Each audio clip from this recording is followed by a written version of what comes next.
desmascarando a mentira clichê mais famosa para a solidão feminina de que está faltando o homem. Parte 1. Todas as mulheres já disseram isso em algum momento da vida delas. Todas que eu digo são mulheres solteiras com mais de 20 anos. Elas simplesmente não conseguem assumir qualquer responsabilidade pela solidão delas ou o que seria o fracasso delas. Esse discurso vai se tornando cada vez mais comum na medida em que as mulheres vão envelhecendo. Enquanto elas são novas é fácil arranjar namoros passatempo, ou seja, brincar de ser feliz com um troféuzinho qualquer. Apesar do estágio que elas fazem com homens razoáveis, elas só aceitam entrar num casamento com homens que elas intitulam os troféuzões. E é aí que começam os problemas. As mulheres que pensam assim, se acham superiores aos homens em geral. Ou seja, nenhum é compatível com elas. Segundo o pensamento delas mesmas ou quase todos são considerados inferiores. A mulher mente quando diz que a demanda de mulheres por relacionamento é maior do que a de homens. Essa mentira denuncia uma total falta de responsabilidade da mulher perante as suas escolhas. Em outras palavras,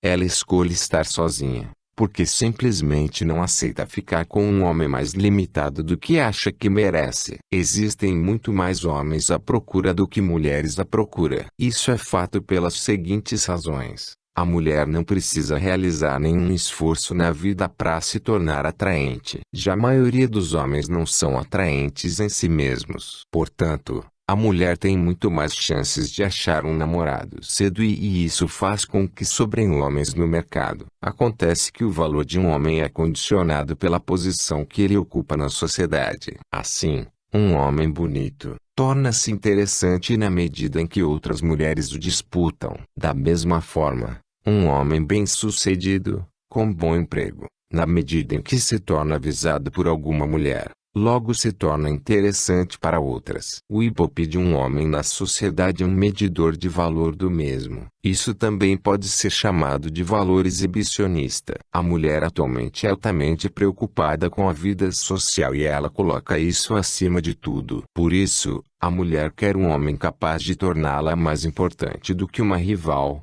ou até mesmo uma amiga. A mulher não suporta que outras mulheres tenham homens que ela julga ter mais valor. A vida social da mulher ganha um imenso valor na medida em que ela tem um homem poderoso do lado dela. Ter esse homem poderoso significa não ter um homem comum, simples, com pouca visibilidade social, mas sim ter um homem muito visível, muito conhecido e por isso visado por outras mulheres. O valor simbólico do homem na sociedade é algo que condiciona fortemente as expectativas femininas antes de um relacionamento e esse valor é também um valor reconhecido por um público, que nesse caso é o público feminino. Portanto, não há maior demanda de relacionamentos por parte das mulheres. O que existe é maior competição localizada. As mulheres disputam poucos homens que possuem muito poder e posição de destaque na sociedade e isso cria uma ilusão de que a demanda feminina é maior, quando na verdade isso prova que as mulheres estão exigentes demais e reduzem as possibilidades aquilo que elas acham compatíveis com o valor delas e com as expectativas sociais delas. A mulher espera um retorno positivo da sociedade quando entra num relacionamento e ela fantasia esse retorno ao lado de um número muito reduzido e limitado de homens. Isto explica o porquê da queixa delas tão frequente,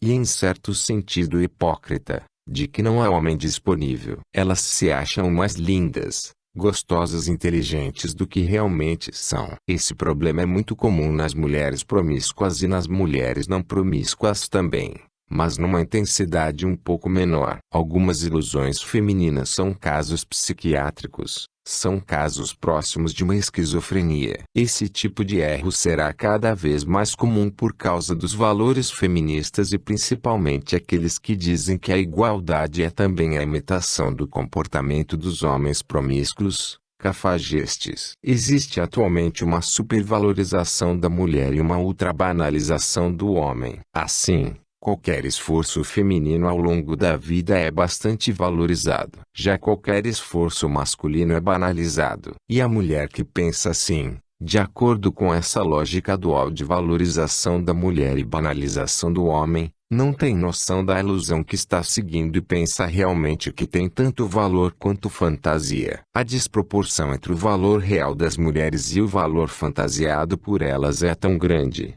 que quando elas vão descobrir isso já é tarde demais. Assim, é comum que as mulheres que foram muito arrogantes na juventude se tornem muito amargas com o passar dos anos, porque não aceitam de modo algum perderem a posição de destaque que acreditavam ter. A mulher vive com base num poder fantasiado. De fato, ela tem poder e é um poder muito grande. Esse poder está no próprio corpo dela. Mas elas realmente usam mal esse poder, de modo irresponsável, e fazem péssimas escolhas. Mas essas escolhas não parecem tão ruins para elas à primeira vista, desde que as escolhas, não sejam para um relacionamento do tipo casamento. Por outro lado, a fantasia do homem ideal as condicionam a adiarem projetos sérios de vida ao lado de um homem, e depois de anos de namoros fracassados, elas irão perceber que não possuem poder suficiente para tantas exigências e que estavam totalmente iludidas sobre o real valor delas. A mulher que se acha linda e gostosa na juventude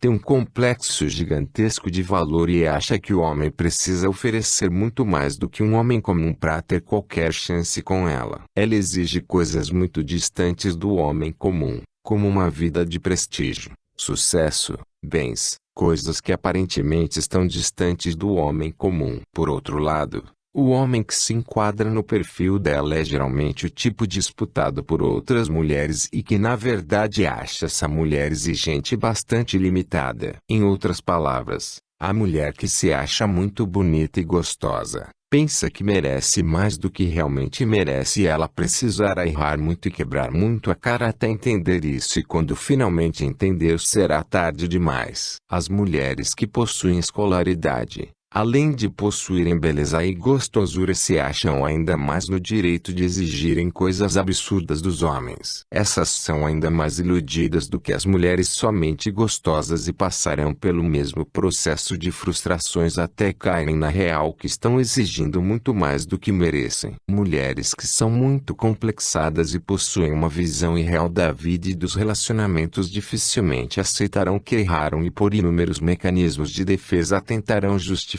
o delírio delas, para manter viva a ilusão de que vão achar o homem ideal. Esse homem ideal é uma ilusão que não é acessível a nenhuma mulher, porque os ideais femininos não possuem embasamento na realidade, mas na percepção distorcida da dinâmica social. A mulher promíscua, que se acha linda, gostosa e inteligente demais, é a mais iludida de todas, porque pensa que basta continuar gostosa para conseguir o que quer e que ter tido muitos relacionamentos não irá dar em nada. Essa é aquela que sabe o feminismo popular na ponta da língua e que defende a liberdade feminina a qualquer custo. Mas é claro que a liberdade feminina para a promíscua complexada é libertinagem e não liberdade irresponsável e planejada. Ela acha que por ser gostosa, pode sair transando com todo mundo de todas as formas, de todos os jeitos, que isso não afetará em nada a imagem dela, nem a maneira como os homens a veem e a julgam. Se um homem critica a promíscua, ela se sente ofendida no fundo da alma e chama esse homem de machista, de ignorante, retrógrado. Ela não entende que ser apenas gostosa não é suficiente para prender um homem após anos de erros repetidos e socialmente conhecidos. No fundo, a mulher promíscua sonha com um homem feminista, que vai aceitar o passado dela sem questionar tudo o que ela fez e fingir que esqueceu e a perdoou como se tudo começasse do zero. Ela sem dúvida supervaloriza o corpo, a beleza dela muito mais do que as outras mulheres, e acha que ter lido alguns livros a torna esclarecida e interessante e merecedora de mais amor. Porque a mulher que lê, aparentemente culta, teria sim um supervalor, não seria vulgar, seria uma mulher esclarecida, madura, que merece um homem superior. Mas tudo isso não passa de embromação, não é? Será realmente esse o principal argumento dela? Ou será só mais um argumento que se junta à gostosura, como fator de exigência? Mulheres promíscuas, com delírio de grandeza, São as mais complexadas e as mais difíceis de curar. Elas são o tipo de mulheres que se tornarão feministas radicais e madás. Se tornarão madás porque querem a aceitação do homem poderoso que veio como a salvação da solidão delas, e se tornam feministas porque são incapazes de assumirem a responsabilidade pela própria promiscuidade, acusando todos os homens de machismo, a partir da rejeição tardia sofrida pelos homens que não aceitaram o passado delas. O problema é que os homens que as rejeitam são os mesmos que foram humilhados por elas nos tempos de glória. Será que elas não entenderam que a vida delas foi muito mais rica que a desses homens que as rejeitam agora, e que essa rejeição tardia não é nada mais do que uma compensação para o uso irresponsável do corpo feito por elas? Se os homens não podem interferir na liberdade feminina, as mulheres não podem obrigá-los a aceitá-las após elas viverem uma vida fechada no próprio prazer e com nenhuma solidariedade. Elas tentam justificar a solidão com a mentira de que são exigidas demais pelos homens. Uma das características das mulheres modernas é inventarem falsas desculpas para o fracasso. A principal característica da mulher no século XX é negar a responsabilidade pelos erros que ela comete. A mulher nunca, lembre-se disso, nunca irá atribuir o próprio fracasso a ela mesma. Ela sempre arrumará um modo de negar essa responsabilidade. E qual é a forma mais fácil de negar essa responsabilidade? E através de um álibi. As mulheres descobriram que o homem é o álibi perfeito para o fracasso delas. Qualquer coisa que dê errado na vida da mulher hoje em dia é culpa do homem. Uma das desculpas mais mentirosas que elas usam atualmente, desculpa que é usada até pelas feministas, é aquela que diz que as mulheres são cobradas demais em relação à aparência delas. Essa é uma das desculpas mais toscas já inventadas desde que existe vida na Terra. De fato, o que ocorre é justamente o contrário, e esse próprio tópico é a prova disso. As mulheres erram porque exigem coisas demais dos homens e não porque são exigidas. Em outras palavras, não são os homens que exigem demais delas. É o contrário, são elas que exigem demais dos homens. O truque das mulheres é na verdade um delírio. Elas no fundo se sentem exigidas por homens que elas consideram o ápice do poder na sociedade, ou seja, os homens que elas se sentem exigidas são os muito ricos, muito bonitos, homens famosos, com fama e status, homens que estão no topo da pirâmide social. Então, esses homens são os homens que elas utilizam como referência quando dizem que os homens exigem muito delas. Quando as mulheres falam de homens, entendam sempre os homens mais poderosos da sociedade. Os homens comuns são invisíveis, são insignificantes, são eunucos para a maioria das mulheres. Isso pode parecer uma imagem exagerada, mas se você perguntar para qualquer mulher acerca de um homem comum, ela vai dizer que ele não serve. Ela dirá que ficar com ele seria o mesmo que se rebaixar a uma condição inferior, algo incompatível com o orgulho das mulheres de hoje. Faça o teste você mesmo. Pergunte a uma mulher conhecida que se queixa dos homens acerca de um pretendente comum e simples que é conhecido de vocês dois. Ela provavelmente dirá que ele não é uma opção válida. Elas dizem que os homens cobram que elas estejam sempre bonitas, perfumadas, gostosas, prontas para o sexo. Os homens em geral nem poder para exigirem qualquer coisa das mulheres possuem. Então elas não se matam na academia para agradarem um homem comum, com beleza mediana, que tem rendimentos razoáveis e um emprego comum. Para elas esse homem não é e nunca será referência. Elas sabem que esse tipo de homem nunca exigirá nada delas, e é por isso que as desculpas delas seriam todas absurdas se levassem em consideração a realidade e o poder da maioria dos homens num país como o Brasil. As mulheres acham que os efeitos da idade serão anulados por academia, cosméticos, virtudes tardias. Elas esperam que os homens as aceitem somente porque elas cuidam do corpo e se tornam mais gostosas,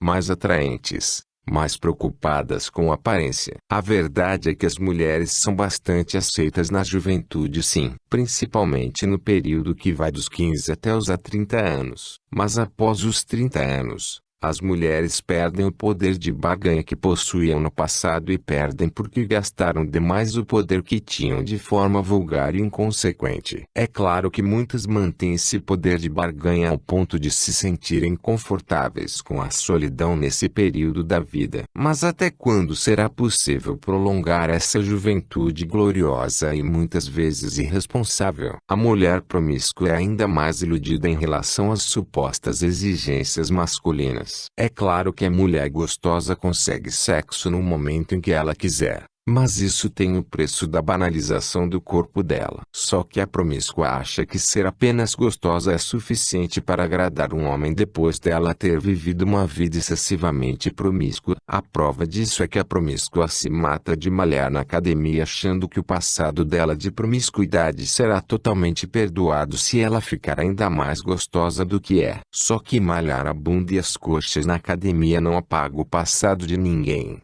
nem as bobagens e as besteiras que uma mulher faz na vida dela. Com isso, ao descobrir que ser gostosa não é suficiente para aprender um homem após o período de glória, a mulher promíscua se torna revoltada com os homens e se sente injustiçada. Passa a ver os homens todos como canalhas, safados e se esquece que ela lucrou muito com a canalice. Essa crise de responsabilidade é comum nas mulheres promíscuas que não aceitam perder. Não aceitam os efeitos dos atos delas e veem isso tudo como uma injustiça total. Esse sentimento de ser injustiçada, comum nas mulheres com mais de 30 anos sozinhas, é também o sintoma de uma luta interna. A mulher que foi promíscua se recusa a aceitar que abusou da sorte e das chances de acertar que a vida ofereceu a ela e que jogou todas fora, por puro orgulho e vaidade. Ela muda. É claro que muda, mas a mudança dela é forçada. É uma mudança que se torna possível na medida em que uma reflexão sobre o passado se torna urgente. É claro que essa mudança parece falsa para muitos homens. Por isso, simular virtudes, ou mudar tardiamente pode ser inútil. Não é algo garantido. O uso abusivo e vulgar do corpo tem um preço muito alto, maior para algumas mulheres e menor para outras, mas tem um preço para todas. As mulheres deliram uma exigência que nunca existiu e que na verdade a maior exigência não tem relação alguma com beleza e gostosura, mas com o uso responsável do corpo. As mulheres querem brincar com a promiscuidade e depois querem negar qualquer consequência disso. E como não aceitam isso, surtam e levam a uma vida de amargura, ou tentam mudar de forma desesperada, o que é muitas vezes inútil. Uma coisa tem que ficar clara: as mulheres que negam as consequências da promiscuidade, pagarão por ela mais cedo ou mais tarde. Não há feminismos que impeça a promiscuidade feminina de ter consequências. Durante a juventude as mulheres são muito pouco exigidas pelos homens comuns, simplesmente porque elas escolhem. Na juventude, os homens comuns não possuem poder algum, mas as mulheres sim. Contudo, o uso desse poder será cobrado mais tarde, principalmente no momento em que a mulher perder o poder de barganha do corpo, poder que ela usou sem qualquer responsabilidade. As mulheres se sentem exigidas principalmente tardiamente, depois de uma vida de lucros e facilidades. Associar essas exigências com a juventude não possui muito sentido. Não adianta elas se revoltarem com os homens, porque até mesmo os homens que se dizem feministas dificilmente aceitam as condições impostas pelas mulheres e preferem os relacionamentos abertos, os relacionamentos casuais e namoros breves. Os homens feministas, que elas sonham em casar, no período mais tardio da vida delas, são também hipócritas que fingem que as aceitam e negam compromisso com a mentira que não querem se casar porque não acreditam no casamento e são moderninhos. Os cafajestes são os homens que mais se fingem de feministas e eles fazem isso justamente para levar essas mulheres complexadas para a cama. As mulheres promíscuas amam homens que fingem aceitação, que fingem feminismo, apenas para usá-las para sexo temporário. Contudo, os espertinhos que se fingem de feministas são justamente os poderosos que elas sonham em casar. No fundo, pouquíssimos homens aceitam mulheres promíscuas, após certa idade e após elas perderem o poder de barganha que tinham com o corpo jovem. As mulheres que procuram homens que se fingem de feministas, São tão hipócritas quanto eles e no fundo estão apenas adiando as glórias da juventude para uma época, na qual nem os feministas as aceitarão mais, até mesmo para sexo casual e relacionamento aberto. A única melhor coisa que uma mulher nova pode fazer é ser responsável e pensar direitinho nas consequências de tudo o que ela faz. Também é importante abandonar os complexos de superioridade e deixar de ser egoísta e centrada em si mesma. A promiscuidade tem riscos. Se a mulher quer ser promíscua, então que assuma os riscos disso e depois não banque a vítima, nem a virtuosa arrependida tardiamente. A mulher nova possui um mar de possibilidades. Quanto mais responsável, mais realista, mais solidária e menos complexada ela for, maior a chance de se relacionar com um homem mais próximo da condição real dela e com mais chances de valorizá-la. Agora a mulher que banaliza o corpo, escolhe de modo irresponsável, se acha melhor e superior à maioria dos homens, dificilmente vai escolher bem e mesmo que consiga aprender um homem, vai viver uma vida de parasitismo, devido aos complexos de valores centrados somente nos projetos dela. O que é aparentemente lucrativo no presente terá consequências no futuro. Mas deixar para pensar isso após a juventude é pagar para ver. As mulheres que dizem que não há homem disponível no fundo podem estar pagando para ver e o resultado disso poderá ser desastroso.